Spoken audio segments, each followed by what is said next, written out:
ಎಲ್ರಿಗೂ ನಮಸ್ಕಾರ. Welcome back to my YouTube channel.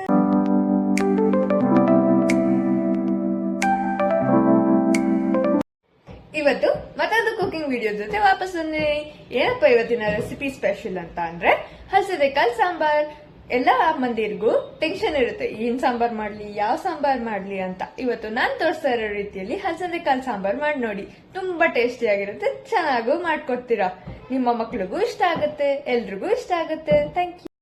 ಬನ್ನಿ ರೆಸಿಪಿ ಕಡೆ ಹೋಗೋಣ. ಮೊದಲಿಗೆ ನಾನಿಲ್ಲಿ ಒಂದ್ ದೊಡ್ಡ ಈರುಳ್ಳಿನ ದಪ್ಪಕ್ಕೆ ಹಚ್ಚಿಟ್ಕೊಂಡಿದ್ದೀನಿ. ಹಾಗೆ ಒಂದ್ 10ರಿಂದ 15 ಬೆಳ್ಳುಳ್ಳಿನೂ ತಗೊಂಡಿದ್ದೀನಿ. ಇಲ್ಲಿ ಒಂದ್ ಚಿಕ್ಕ ಟೊಮೆಟೊನು ಹಚ್ಚಿಟ್ಕೊಂಡಿದ್ದೀನಿ. ಅದಾದ್ಮೇಲೆ ಬಾಣ್ಲಿಯಲ್ಲಿ ಎಣ್ಣೆನ ಕಾಯಕ್ಕಿಟ್ಟು ಈಗ ನಾವು ಈರುಳ್ಳಿ ಮತ್ತೆ ಬೆಳ್ಳುಳ್ಳಿ ಏನ್ ಕಟ್ ಮಾಡ್ಕೊಂಡಿದ್ವು ಅದನ್ನ ಹಾಕೊಳ್ಳೋಣ. ಅದನ್ನ ಹಾಕೊಂಡು ಚೆನ್ನಾಗಿ ಹುರ್ಕೊಳ್ಳೋಣ. ಈರುಳ್ಳಿ ಮತ್ತೆ ಬೆಳ್ಳುಳ್ಳಿ ಮೆತ್ತಗಾಗ ಗಂಟ ಹುರ್ಕೊಳ್ಳೋಣ. ಅದು ಮೆತ್ತಗಾಗಿದ ನಂತರ ನಾವಿಲ್ಲಿ ಟೊಮೆಟೊನ ಆಡ್ ಮಾಡ್ತಾ ಇದೀವಿ. ಟೊಮೆಟೊನು ಚೆನ್ನಾಗಿ ಫ್ರೈ ಮಾಡಿ, ಟೊಮೆಟೊನು ಮೆತ್ತಗಾಗಿದ ನಂತರ ಸ್ಟವ್ ಆಫ್ ಮಾಡ್ಕೊಂಡು ಅದನ್ನ ಕೂಲ್ ಆಗಕ್ ಬಿಡೋಣ.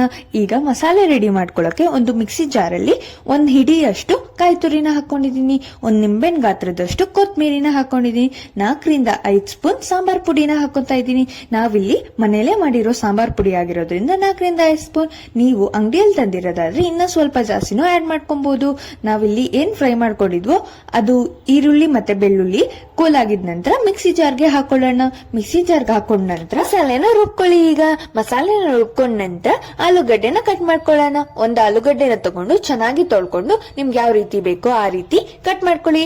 ಈಗ ಕುಕ್ಕರ್ ಅಲ್ಲಿ ಎಣ್ಣೆ ಹಾಕೊಂಡು ಎಣ್ಣೆ ಕಾದ ನಂತರ ಸಾಸಿವೆ ಹಾಕೊಳ್ಳೋಣ. ಸಾಸಿವೆ ಚಿಟಪಟ ಆದ್ಮೇಲೆ ಕರ್ಬೇವನ್ನ ಹಾಕೊಳ್ಳೋಣ. ಕರ್ಬೇವು ಸಿಡಿದ್ಮೇಲೆ ಈಗ ಕಾಳನ್ನ ಹಾಕೊಳ್ಳೋಣ. ನಾವು ಹಲಸಂದೆ ಕಾಳನ್ನ ಏನ್ ಇಟ್ಕೊಂಡಿದ್ವಿ ಅದನ್ನ ಹಾಕೊಳ್ಳೋಣ. ಆಲೂಗಡ್ಡೆನೂ ಹಾಕೊಳ್ಳೋಣ. ಚೆನ್ನಾಗಿ ಮಿಕ್ಸ್ ಮಾಡೋಣ. ಅದು ಸ್ವಲ್ಪ ಫ್ರೈ ಆದ್ರೆ ಸಾಕು. 1-2 ನಿಮಿಷ ಹಾಗೆ ತಿರುಗಿಸ್ತಾ ಫ್ರೈ ಮಾಡ್ಕೊಳ್ಳಿ. ಫ್ರೈ ಮಾಡ್ಕೊಂಡಿದ್ದಾದ್ಮೇಲೆ ಈಗ ನಾವು ರುಬ್ಬಿಟ್ಕೊಂಡಿರುವಂತ ಮಸಾಲೆನೂ ಆಡ್ ಮಾಡ್ಕೊಳ್ಳೋಣ.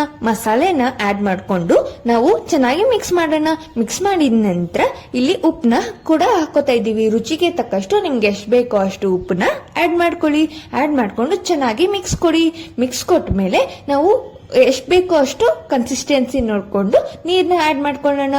ನೀರ್ನ ಆಡ್ ಮಾಡ್ಕೊಂಡು ಈಗ ಕುಕ್ಕರ್ ಲಿಡ್ ನ ಮುಚ್ಚೋಣ. ಕುಕ್ಕರ್ ಲಿಡ್ ನ ಮುಚ್ಚಿ ಒಂದ್ 3 ವಿಷಲ್ ಹಾಕದ್ಮೇಲೆ ಸಾಂಬಾರ್ ಇಸ್ ರೆಡಿ.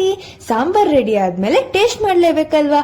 ನಮ್ಮಮ್ಮ ಇಲ್ಲಿ ರಾಗಿ ದೋಸೆ ಜೊತೆ ಮಾಡ್ಕೊಟ್ಟಿದ್ದಾರೆ ಸಾಂಬಾರ್ನ.